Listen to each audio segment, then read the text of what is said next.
A lot to get into on this episode of the podcast. We've got only two conferences on the schedule for this week as we do our conference previews, but they're really big ones. I get into top teams, players to watch, and bold predictions, we'll call it, for the Metro League in Southeast Michigan and the OK Conference there on the west side. Two big conferences, like I mentioned, programs that regularly win regional championships in the state tournament, as well as some serious contenders for state championships later on in the playoffs. So we got Byron Center, we got Country Day, East Grand Rapids, Lumen Christi, the newest addition to the Metro League. So there's so much to get into on this episode, but before we get started, as always, be sure to hit that subscribe button if you're watching here on YouTube, follow on Apple and Spotify, and if you want to get in on the conversation, leave a comment or connect with me on social media. Always happy to talk. So with all that out of the way, now let's talk some hockey. So before I get into any of the conference previews real quick, I did want to spend a few minutes talking about the CCM Motown tournament from this past weekend. A lot of Michigan teams in action, among them being the MDHL and the MHA, Bell Tire, VH, OJG, Bigby, among others. The CCM Motown is actually a tournament I'm quite familiar with. I actually worked on this tournament for a couple of years, handling like the marketing and social media and promotions of the event, I'll say. Celebrated its 20th anniversary of the event taking place right here in Hockeytown. And I believe it's still the second largest youth hockey tournament in the world, with more than 350 participating teams across 9 different age groups. So a big shout out there to John Sutton, Sasha Ristic over there at 200 by 85. They put in a ton of work for this event, and it's a fantastic one, and it's right here in our backyard too. So a couple things worth noting. MHA Red won the championship in the top 18U division of the tournament.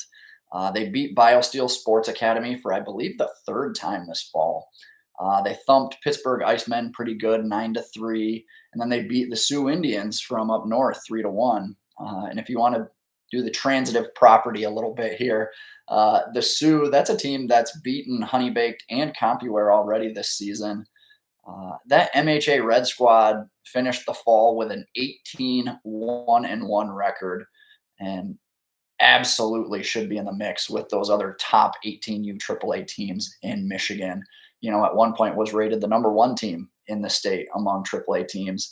I think my hockey rankings has tweaked those a little bit, but still I think very much in consideration for that top spot when you start to look at who they've beaten.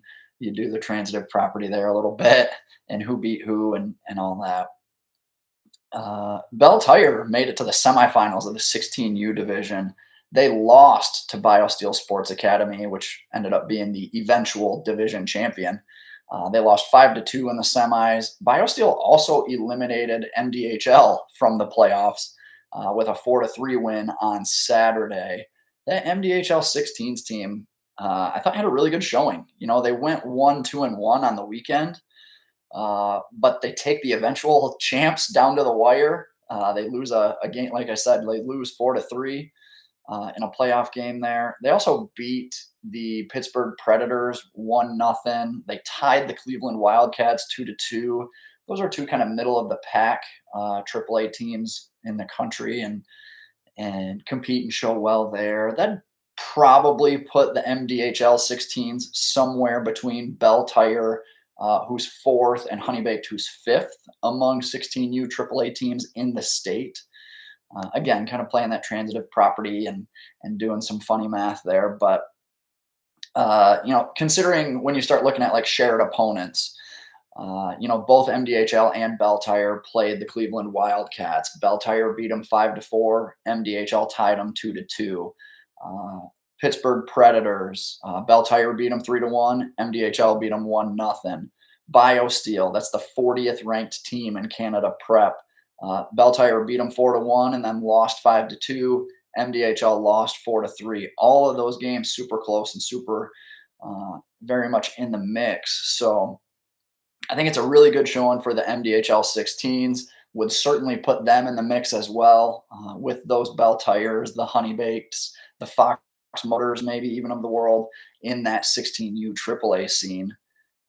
And then, when you factor in other top 2008s in high school hockey, and I look at guys like Connor Arco from Houghton, Tevin Stukel, I've talked about a bunch from Hancock, Cully Hayes, Seth Sandstrom, some of the top 16U guys from MHA, Gavin Winterstein, Donovan Durbin, Jake Rao, Jack Pierzynski, Brady Damian in net.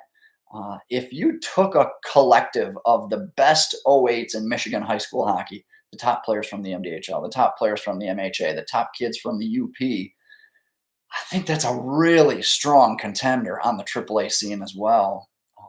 MDHL, I think, just proved it with only a fraction of the top 16s in high school hockey.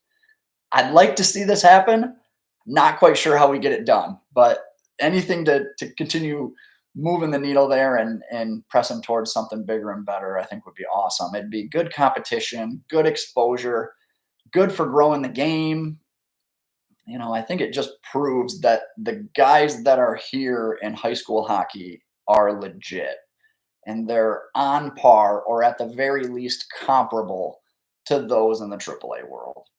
And hell, most of those guys came from the AAA world. Alex Horley, who was on that MDHL 16 team, played for CompuWare before he moved on to Allen Park. Jack Dorgan, a CC kid. Will Nodal, a Cranbrook kid, played for OJG. Jake Rao, who's with Tri-Valley now. Donovan Durbin, Trenton, both played for Caesars. There's more. I just quit searching after that because I'd already made my point with 5 or 6 guys right off the top. If MDHL and MHA combined their efforts and you were able to put some sort of collective of the top high school guys from the UP and put together a bit of a all-star team or teams even at the 16U and the 18U levels, would just be nasty, I think. I got a question over the weekend too about why doesn't the MDHL or the MHA schedule games against those in-state AAA teams then? If they're comparable, if they can compete, why not get them on the schedule? And I think it's more because they can't. It's not because, they don't want to or they avoid it, but I don't think Bell Tire wants those games. I don't think Honey Baked wants those games. And I don't blame them. It really puts those AAA organizations in a lose-lose situation. If you beat the high school team, so what? You were supposed to beat them.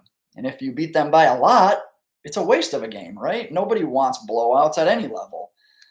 And if you lose, then what? Then things really get thrown out of whack, I think. Why is one side paying $10K in ice bills and travel and tournaments just to lose to a ragtag bunch of rental players who got together for a weekend tournament? It's a high risk and a low reward, I think, for a AAA team to take on an MDHL or an MHA or a collective of the two.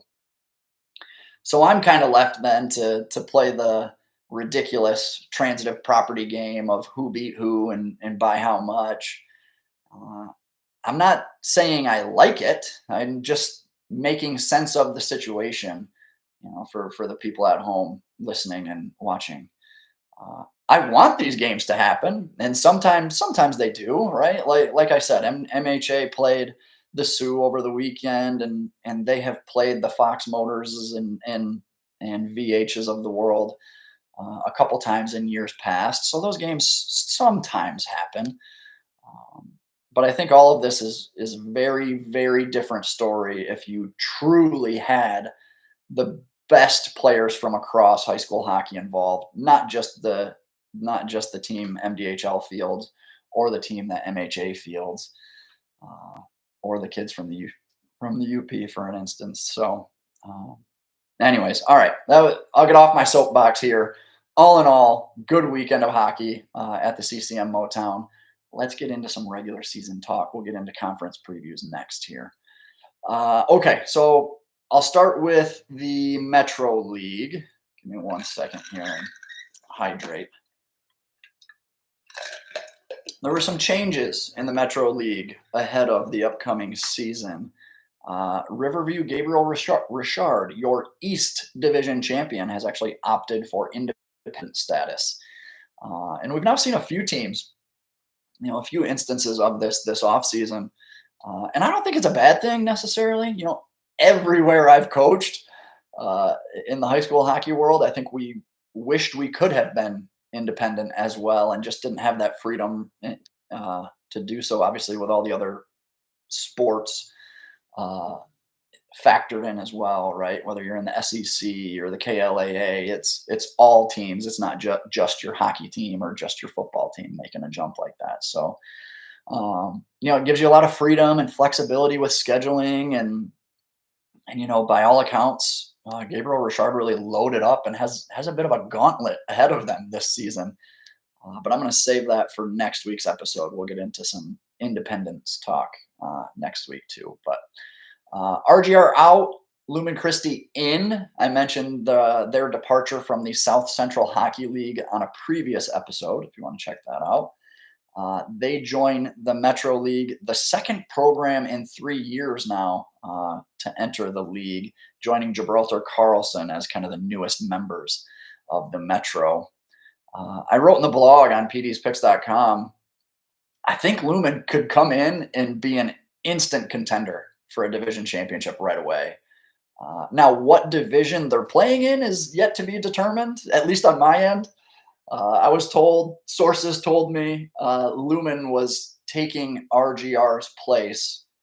It was going to be a 1-for-1 swap there, basically. But RGR played in the East Division last season, and Lumen will be the westernmost team in the league by far. So I don't think it's going to be that 1-for-1 swap there. So if anyone has any context as far as divisions and maybe potential realignment there with the addition of Lumen in the Metro, please let me know. Lumen comes in and is an instant threat. Zach Jackala is one of the best goalies in the state heading into the season, a .930 career save percentage with a 36-12-1 record in his career. He's been great each of the last 3 seasons in the MDHL. He is a tournament team goalie for them this October. He's as good as it gets in high school hockey. Josh Dumont, another Titan playing on that MDHL green team this fall. He was the top scoring defenseman on the team and one of the best in the fall league with 13 points in 10 games. Lumen is coming off a 20-win season and only graduated 3 seniors off that team, if you can believe that. So for the Titans to come in and be a major factor, I think is a real possibility.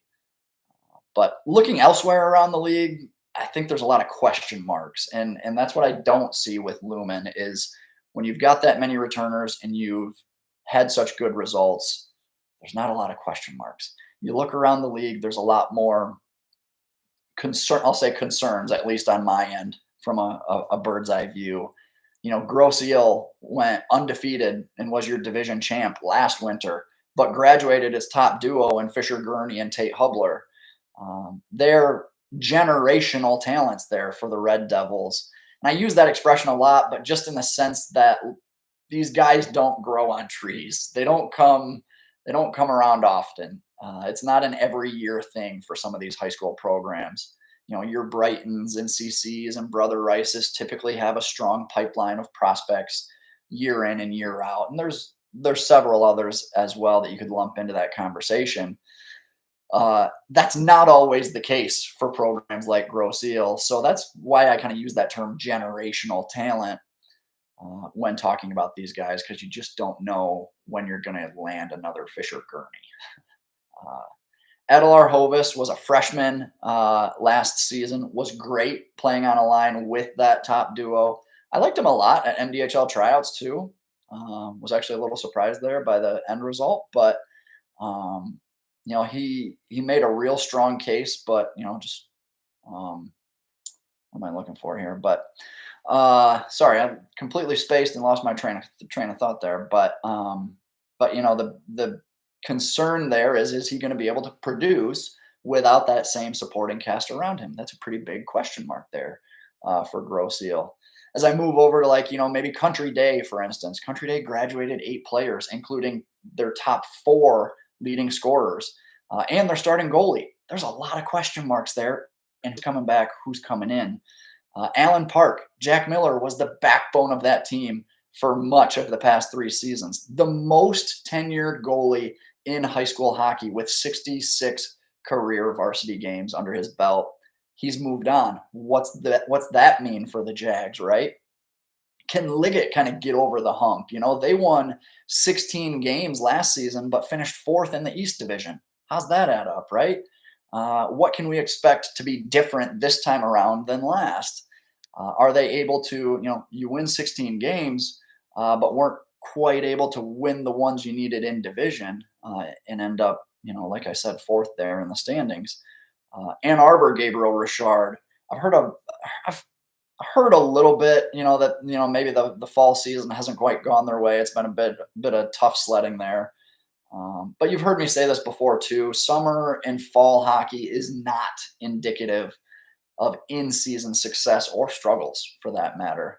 So I don't really read too much into the fall results, but still raises some questions, right? Like, okay, what is this team going to look like come this winter? So outside of Lumen, I don't know that I have a ton of confidence in any one team right out of the gate. Is kind of where I'm at. That will certainly change as the season unfolds. The cream will rise to the top, and there's plenty of top level prospects in this league. Don't get me wrong. I'll touch on that in a second. Plus, the coaches in this league are fantastic too. I'm a big fan of Clint Robert. He's built multiple successful programs in high school hockey. His time at Northville, obviously, he's turned the Irish into a power now. I really believe that. When he took over, as I recall, I think they were struggling a little bit, maybe like low on numbers, like might not even have a team type situation. And Clint, you can call me out if I'm wrong on this too, uh, but in his time with the program, it's been several years now, he's elevated FGR to multiple league championships and multiple regional championships. And I believe they even won a Catholic League championship as recently as last year or the year before, too. So a ton of success there, a complete turnaround, I think, for the Irish under Coach Robert. Frank Novak is another guy I've always admired kind of from afar. 5 regional championships in the past 8 seasons, 2 state championships in that time. They followed that up with a Final Four appearance during that COVID shortened season and didn't get a chance to kind of finish that three-peat. So, Frank is a guy who's moved guys on too. That's another thing is, a lot of programs will have success at the high school level, but not necessarily promote or push guys on to the next level. Or other programs will promote and push guys on to the next level, but not necessarily have that high school success in terms of wins and losses and championships. Frank's accomplished both. Clay Spencer, last year's top scorer, is playing Junior B in Canada. Lucas Kroll was a 2021 grad. He played in the AJ for a season. Logan Gotinsky, 2020 grad, playing NCAA D3 for Hobart College right now. Jacob Thomas was a 2019 grad, excuse me. He was a USHL draft pick and then played in the NA for a couple years. Sammy Vola, maybe the most notable of the bunch I've mentioned so far. He was your 2018 Mr. Hockey, and he's in his 3rd season of Division I hockey with Bowling Green. So Coach Novak, I think, has really elevated the Yellow Jackets to that blue blood status in the state. And not only that, but then he's kept them there as well, which says a lot. So, okay, let me get into some players here. Braden McNamara, really liked what I saw from him this fall. He's got 142 career points in varsity hockey. Unofficially, the most, I'll say, amongst active players. I'll have to do a little more work to confirm that number. But he's put up back-to-back 50-point seasons for the Falcons. He just might do it a 3rd year in a row if we're not careful. So he plays with good pace. When I was taking down notes at MDHL tryouts, I wrote down one word: dangerous. He can be a real threat with the puck on his stick. So he'll be a major threat in the Metro League this winter. I actually liked his brother Brody a lot too. He's still just an '09, a young sophomore. He had 22 points in 25 games. Oh wait, excuse me, as a sophomore. I have my years mixed up. I believe he was a freshman last year. Sorry, my notes might be a little off, but nonetheless, I'm sure mom and dad will be soaking it all in this winter, watching the boys get to play together for one last season. That's super cool. And I think it could be a really good one for the Falcons. The McNamara boys make DC, I think, a threat to contend in that West Division. Let me circle back to FGR for a minute. I heard glowing remarks about Wyatt Emmett coming out of the fall of this season. He had a really good campaign for MHA. Him, Easton Huzak, Ryan Naughton, the top guys for the Irish are as good as any. So we'll see what their depth kind of looks like in the first weeks of the season. We should be able to get a pretty good indicator on that right out of the gate.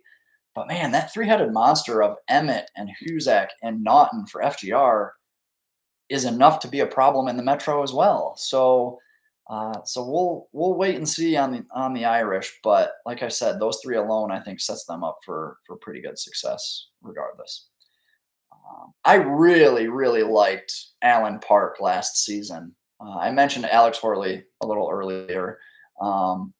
He was one of those players that really won me over too as I was watching them play in the North South Showcase up in Traverse City last year. Horley's a really good skater. I thought he had nice footwork. I loved the way he pushed the back end and was really active in an offensive rush. You don't usually see that out of a lot of defensemen at this level. Connor Baker was kind of similar to Horley in my opinion. You know, he was fluid movements, pretty comfortable. He looked like a natural hockey player, right? If I can be strong in one area of the lineup, you know, your first choice is obviously goalie. But after that, I want defensemen, and I want a lot of them. And for the Jags to have both Horley and Baker, that's really strong, right? That's a really good starting point. And it sets you up in a really good spot after graduating 9 players and then also potentially replacing your goalie as well. And so to have two really strong assets on the back end, you can split them up, right? You can put one with one pair and one with another, and then one of those guys is always on the ice. Or you can load them up and put them both on a pair together for your power play opportunities, or maybe you want to take advantage of a certain matchup with the opponent. You can do that too. So to have those options on the back end, I think is really a luxury for Allen Park in the midst of dealing with a lot of other losses and holes in your lineup that you're set to replace this season. So it's kind of how I thought Gibraltar Carlson was structured a little bit last season when they had guys like Justin Genzel and Landon Angelos on the back end. Those two guys were kind of cornerstone guys, I thought, for Carlson, and really carried the team, led the charge essentially from the back end. So quick predictions for champs. Like I mentioned, I'm not 100% sold on division alignment. So why don't I just kind of give you my favorite and my sleeper instead? We'll do it that way.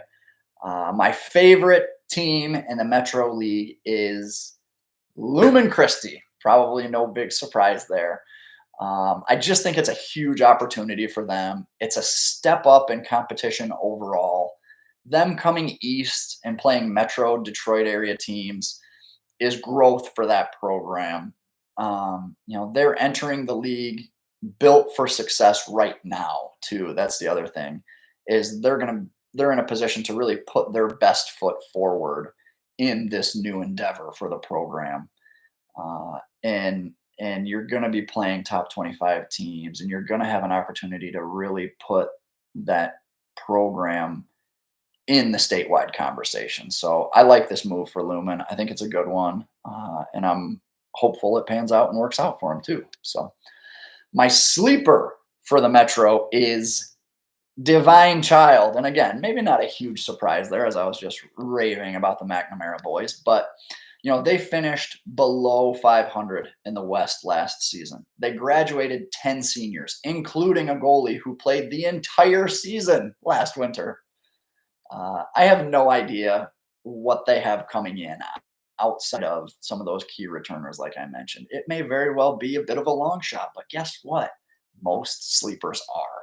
So, and Pioneer, let me throw Pioneer in there as well as a sleeper. I took them to win the SEC Red Division in that conference preview a couple weeks ago. Pioneer, one of the few teams I think still competing in two different conferences or leagues. Could they make it a clean sweep and take a title in both conferences that they play in? I don't know. I'm not ruling it out. I'm a little high on the Pioneers coming into this season, so we'll see. Okay, time for some West Michigan love. Let's get into the West Michigan area a little bit here. There's a lot to unpack with the OK Conference as well.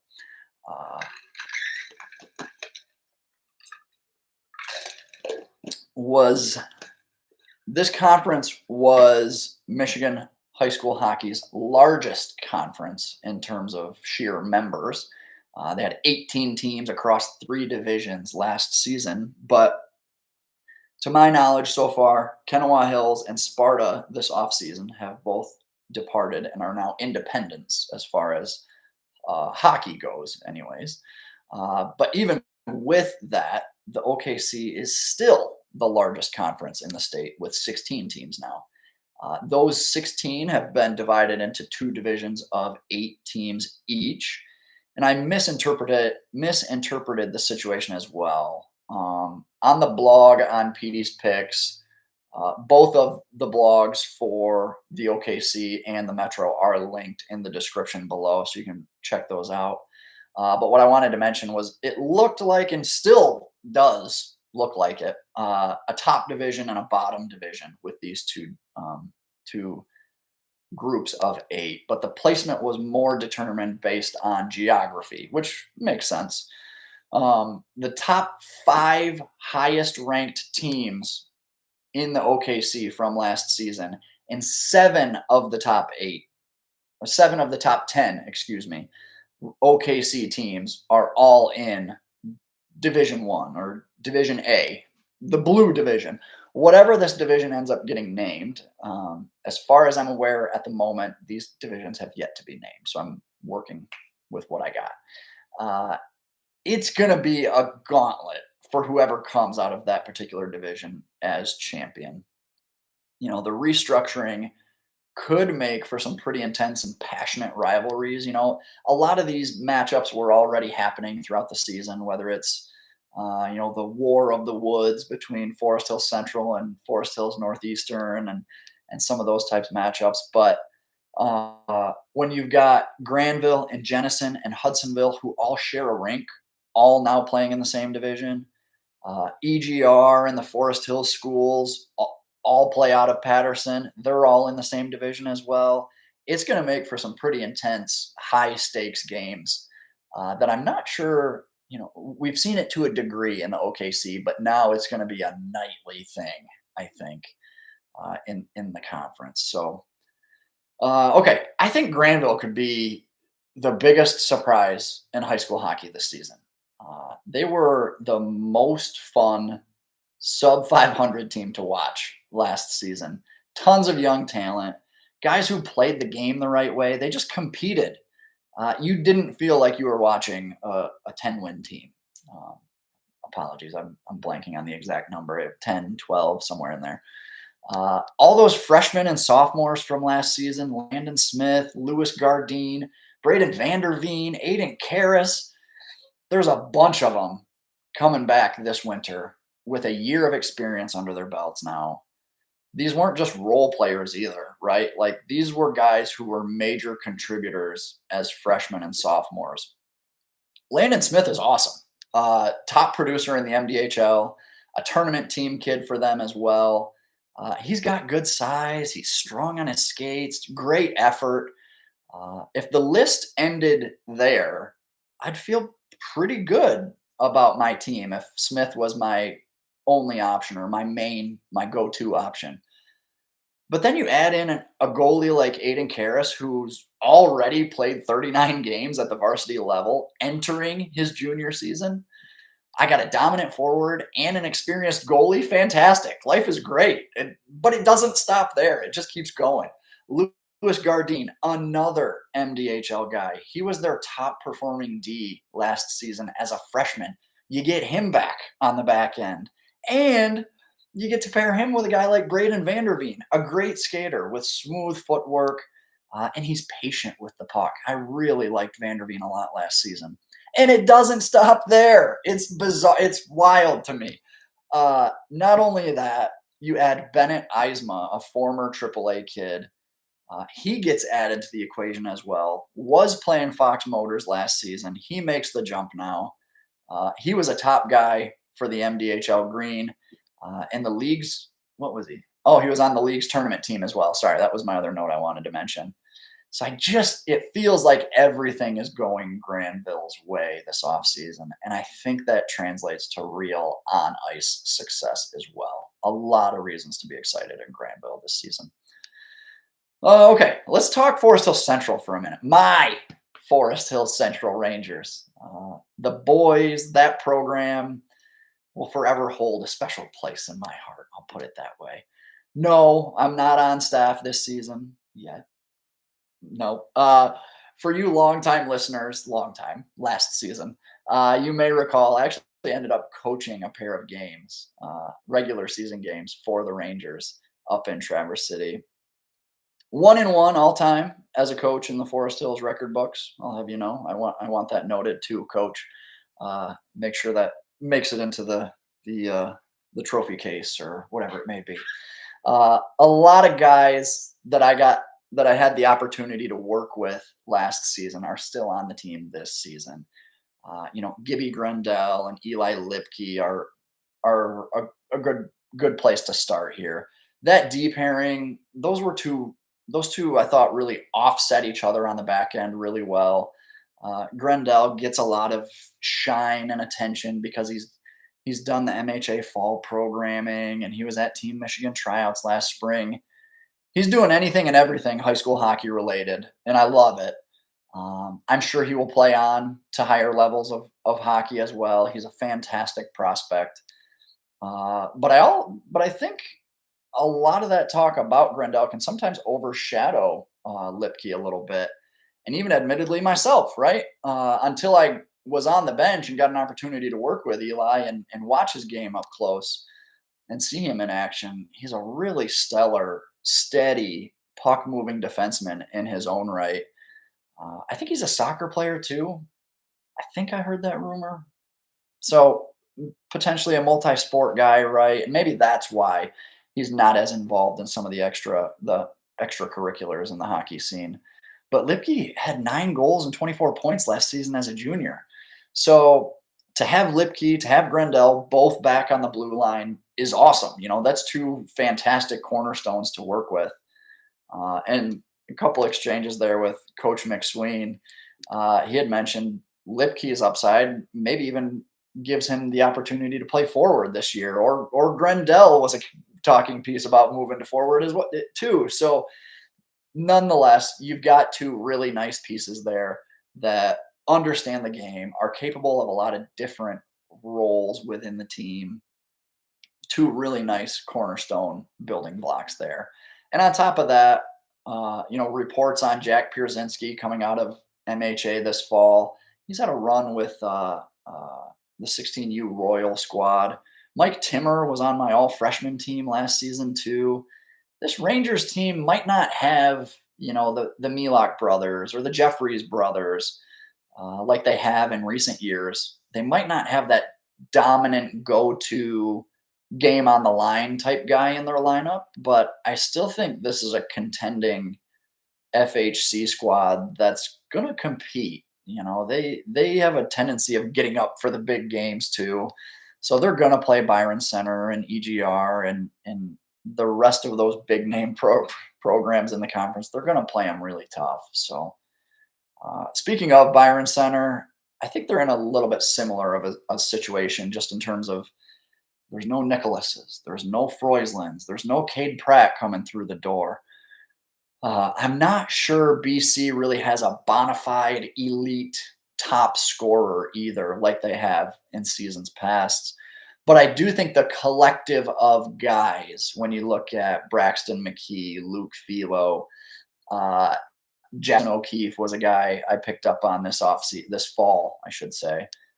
The Bulldogs are going to have a much different look to them this season than in recent memory.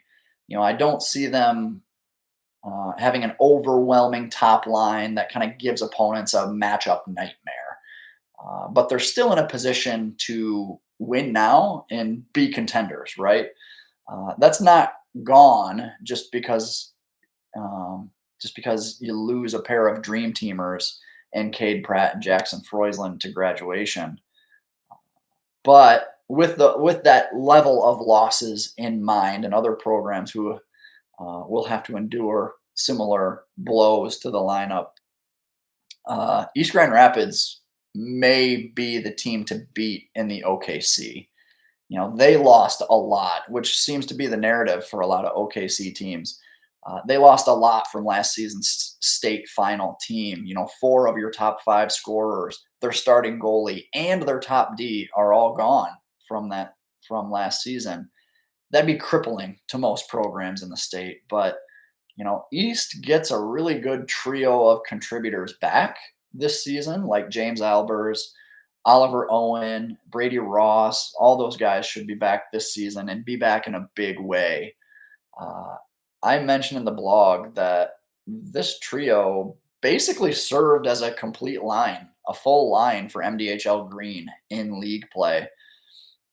So there's already a sense of familiarity there, right? When you're skating with one another from the same program, you've kind of been running the same systems, and where to go and what to do and kind of how to read off of one another. But then you get to spend all fall playing together against some top level competition in the MDHL, and it's really set them up for success this winter. They may be, I like this, they may be the best line west of 127. And who knows, they all could end up playing as a unit in season, or they may all end up on different lines strewn throughout Coach Newton's lineup there. But to have all 3 of those guys in your lineup, I think certainly positions them well on the west side in the OKC. So Pioneers do have some holes to fill in the lineup, like I mentioned, big holes too. But Albers, Owen, Ross really put them in a great position, a good starting position right out of the gate. So. Okay, I highlighted Quinn Addicott from Mona Shores among my players to watch in the conference. And I comped him to Midland Dow's Joey Johnson from a few years back. And I don't expect too many people listening or watching to remember that name, so I'll provide a little context.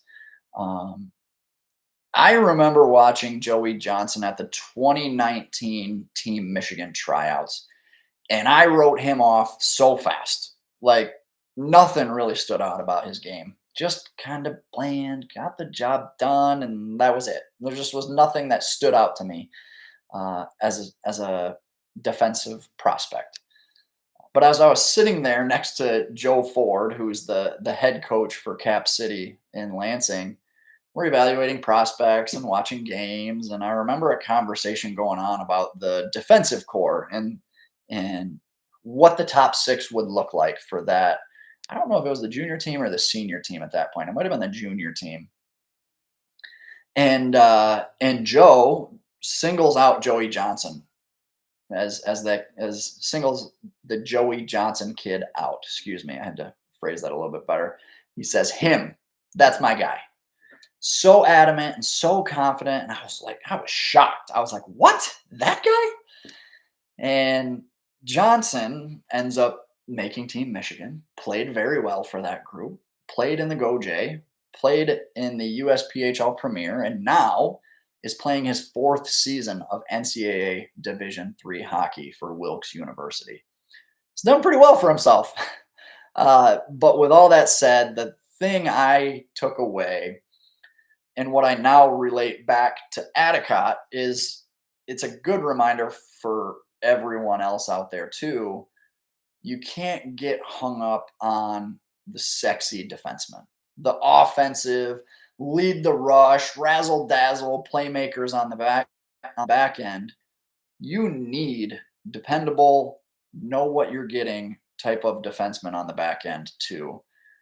You know they're gonna limit risks. They're gonna move pucks. They're gonna be positionally sound and good board battles, and they're gonna work their ass off essentially. None of that jumps out to you as the average viewer, I don't think, while you're watching a game, but it's so crucial. One of my favorite quotes, and I use it all the time when talking about defensemen, is when a defenseman has a good game, you rarely notice it. And what I mean by that is when a really impressive offensive play happens, it wows you, right? A tic tac toe sequence that ends up in the back of the net, a behind the back drop pass that nobody sees coming, or a bar down snipe. Top level offensive plays make you say, wow, right? Top level defensive plays are muscling a kid off the puck in the corner. Top level defensive plays are catching a regroup pass and making a clean breakout pass to your winger on the half wall. Top level defensive plays are good gap control through the neutral zone. Unless you're really keyed in on a guy, you may not even notice these moments, right? And that is Quinn Addicott to me, essentially. He's a very steady defenseman. You know what you're going to get when you put him out there on the ice. I don't know that he'll draw a ton of attention statewide or if he's would even be in consideration come Team Michigan time.